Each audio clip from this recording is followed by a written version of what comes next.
Welcome back to our channel.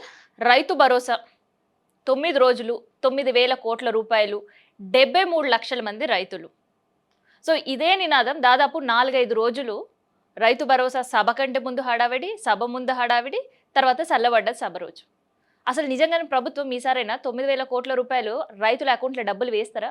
వేసే యోచనలో ఉన్నారా? లేదంటే ఎగ్గొట్టే పరిస్థితి కనిపిస్తుందా అనేదే ఈ వీడియో మనకి. ఎందుకంటే గతంలో కూడా మనం చూస్తుంటే 9,000 కోట్ల రూపాయలు నల్గొండ సభ సేమ్ సీన్ మళ్ళీ ఇప్పుడు రిపీట్ అయింది. సభ పేరు మారింది, ప్లేస్ మారింది, హైదరాబాద్కి షిఫ్ట్ అయింది. కానీ ప్రభుత్వం వేసే డబ్బులు మాత్రం ఏమాత్రం మారలేవు. ఎందుకంటే నిన్న సభల సీఎం సార్ గత ప్రభుత్వం ఏం చేసిండ్రో, కేసీఆర్ సార్ ఏం చేసిండ్రో, అండ్ ఇప్పుడు ఉండే ప్రతిపక్షాలు ఏం చేస్తుర్రో వాళ్ళని తిట్టిపెట్టిర్రు తప్ప రైతులకు సంబంధించి అందరికీ డబ్బులు అందుతాయని మాత్రం క్లారిటీ ఇవ్వలేరు. సో రైతుల కోసం రైతు ఆశీర్వాద సభ పెట్టినాం, డబ్బులు వేస్తాం. సో ఆ డబ్బులు అందినాయి. ఎంతమంది రైతులకు అందినాయి? ప్రభుత్వం చెప్పే 73 లక్షల పైగా ఉండే రైతులకి అందలేవు. కేవలం 41 లక్షల మంది రైతుల అకౌంట్లో మాత్రమే రైతు భరోసా పడ్డది. సో మిగతా రైతుల రైతు భరోసా పడుతుందా లేదా అని ఒక టెన్షన్లు ఉన్నారు రైతులు. సో ఒక పక్క ఎల్నిలో టెన్షన్, ఇంకో పక్క వర్షం లేక వర్షాల టెన్షన్, ఇంకో పక్క ప్రభుత్వం ఇస్తా అన్న పైసలు అకౌంట్లో పడక రైతులకు ఇంకో టెన్షన్. సో ఏ ప్రభుత్వం రైతులను టెన్షన్ పెడుతుంది, ఏ ప్రభుత్వం డబ్బులు ఎగ్గొడుతుంది అనేది ఇక్కడ ఆలోచించాలి. అయితే నిన్న ఎందుకు రైతుల్లో అసలు ప్రభుత్వం ఈ డబ్బులు ఇస్తుందా ఇయ్యదా, అకౌంట్లో పడుతుందా లేదా అనేది సందేహానికి కారణం కూడా మన వ్యవసాయ శాఖ మంత్రి. ఎందుకో తెలుసా? ఒకసారి వినండి ఏం మాట్లాడినరు అనేది.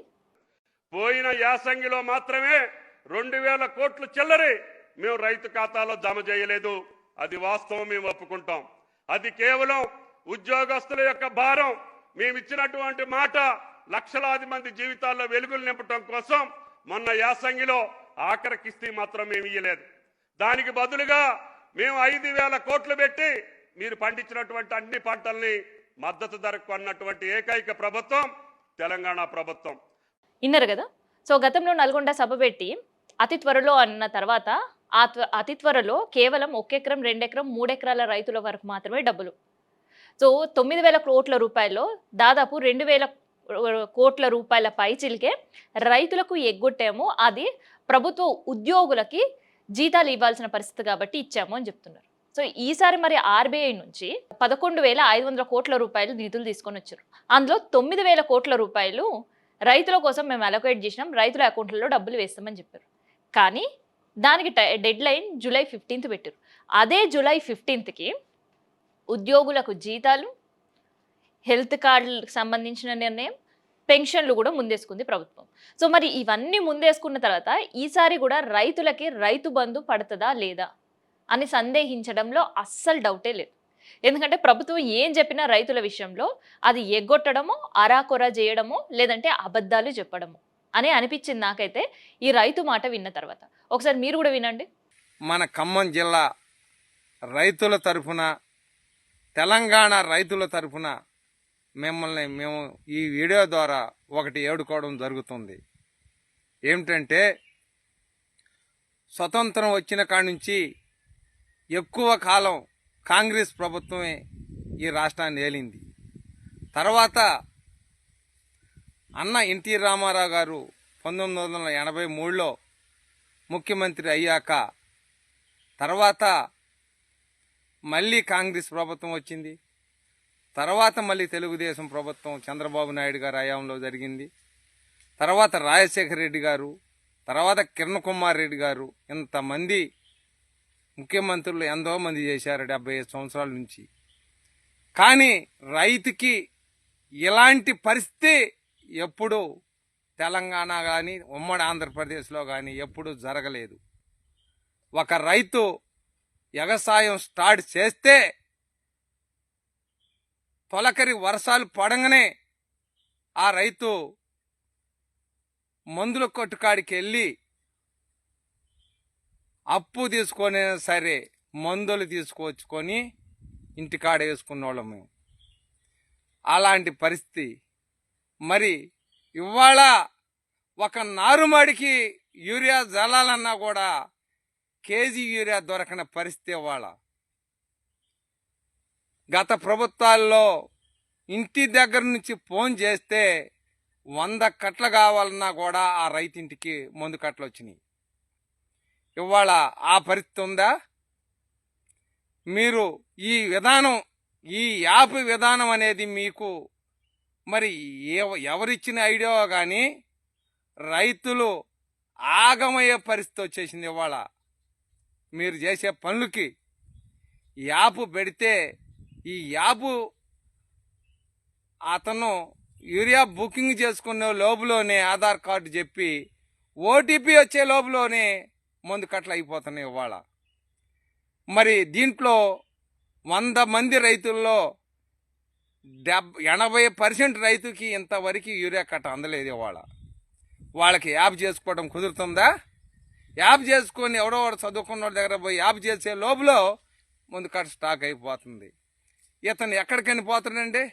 కారాయగూడెం పోతే కారాయగూడెంలో ఇవ్వట్లేదు, పెనుబెల్లి అంటారు. పెనుబెల్లి పోతే ఎడ్ల బంజర అంటారు, ఎడ్ల బంజర పోతే ఇంకో చాడ అంటున్నారు. ఈ ఇచ్చే 4 కట్టలు కొంతమంది రైతులకు దొరికినాయి అనుకోండి, వాడు అక్కడి నుంచి వేసుకు రావాలంటే కట్టకి 40-50 రూపాయలు కిరాయి తీసుకుంటున్నారు. ఇవాళ అసలు ఈ పద్ధతి ఎందుకు మీకు?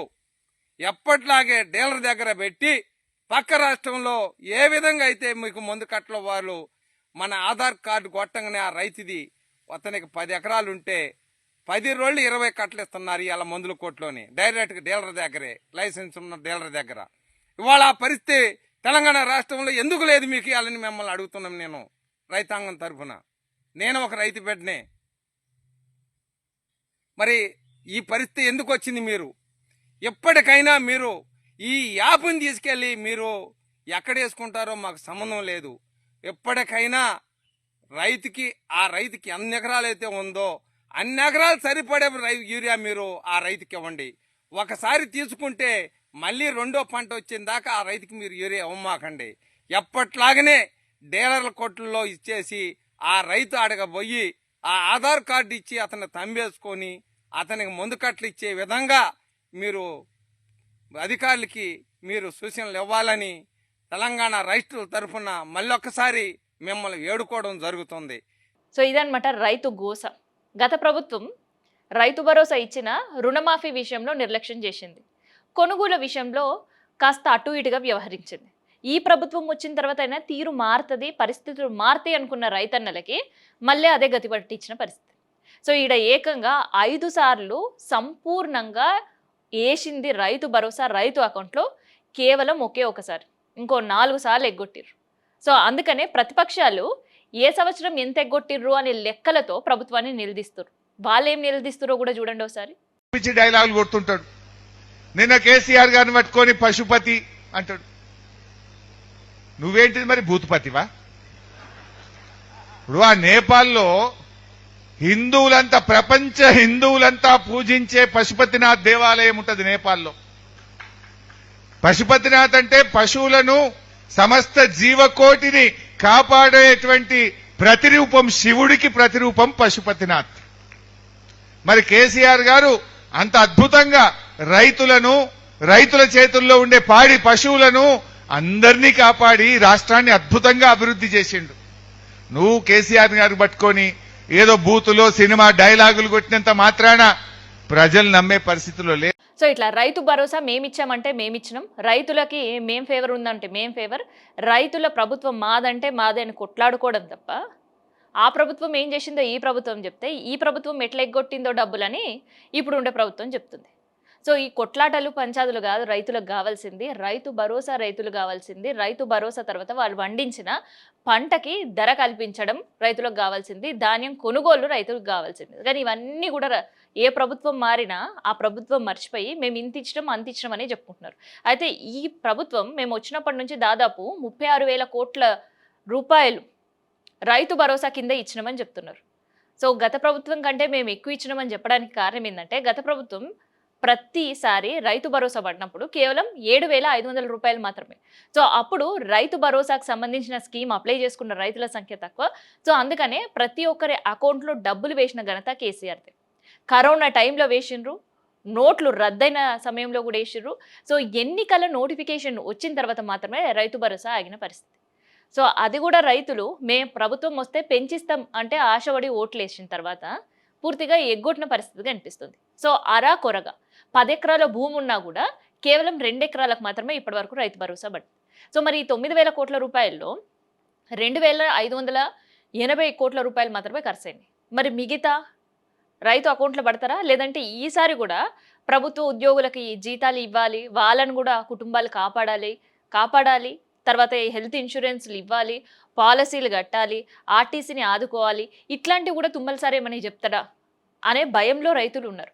మరి చూడాలి, నిజంగా రైతు భరోసాకు సంబంధించి మాట్లాడినరు, రైతులు కాపాడాలన్నారు, కంచేయాలన్న సీఎం సార్ ఇన్ని రోజులు పూర్తిగా అందరి అకౌంట్లలో రైతు భరోసా వేస్తా అనే భరోసా మాత్రం రైతులకు ఇవ్వకుండానే నిన్న సభ ముగిసింది.